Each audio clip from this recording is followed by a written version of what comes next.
পাকিস্তানের বিপক্ষে দাপুটে জয় দিয়ে নারী বিশ্বকাপের যাত্রা শুরু করলো বাংলাদেশের মেয়েরা। কলম্বোতে পাকিস্তানকে 7 উইকেটে হারিয়েছে টাইগ্রেসরা। টস জিতে আগে ব্যাট করতে নেমে মারুফা স্বর্ণাদের বোলিং তোপে মাত্র 129 রানে গুটিয়ে যায় উইমেন ইন গ্রিনরা। জবাবে 115 বল হাতে রেখে তা টপকে যায় নিগার সুলতানা জ্যোতির দল। ওয়ানডে ক্রিকেটে অভিষেকেই হাফ সেঞ্চুরি পেয়েছেন রুবিয়া হায়দার, আর 31 রান দিয়ে 2 উইকেট নেওয়া মারুফা আক্তার হয়েছেন ম্যাচ সেরা। এশিয়া কাপে ছেলেরা পারেনি, কিন্তু ঠিকই করে দেখিয়েছে নিগার সুলতানা জ্যোতিরা, তাও আবার বিশ্বকাপের মঞ্চে। পাকিস্তানকে পাত্তা না দিয়ে টুর্নামেন্টে দারুণ সূচনা টাইগ্রেসদের। 2022 বিশ্বকাপে হ্যামিল্টনের স্মৃতি ফিরে আসলো কলম্বোতেও। টাইগ্রেসদের সামনে টার্গেট ছিল মাত্র 130 রানের, তবুও শুরুটা নড়বড়ে। এলবি হয়ে সাজঘরে ফারজানা হক সুপ্তাও দিতে পারেননি আস্থার প্রতিদান। 10 রান করে তিনিও পড়েন এলবির ফাঁদে।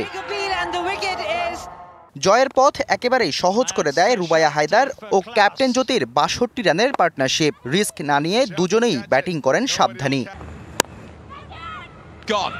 টাইগ্রেস ক্যাপ্টেন 23 রানে ফিরলেও তেমন সমস্যায় পড়তে হয়নি টাইগ্রেসদের। এক প্রান্ত আগলে রাখেন রুবায়া হায়দার, খেলেন 54 রানের ম্যাচ উইনিং নক।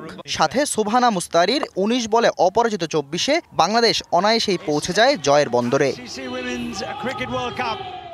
এর আগে বোলিংয়ের শুরুটাও দাপুটে করে বাংলাদেশ। মারুফার ব্যাক টু ব্যাক উইকেট, দারুণ ইনসুইংয়ে নাজেহাল উমাইমা সোহেল এবং সিদরা আমিন। মারুফার পেসের পর শুরু হয় স্পিনারদের ক্যারিশমা। স্বর্ণা নাহিদারা উইকেটে থিতুই হতে দেয়নি পাকিস্তান ব্যাটারদের। নিয়মিত বিরতিতে উইকেট হারিয়ে 100 রানে সাজঘরে 7 ব্যাটার।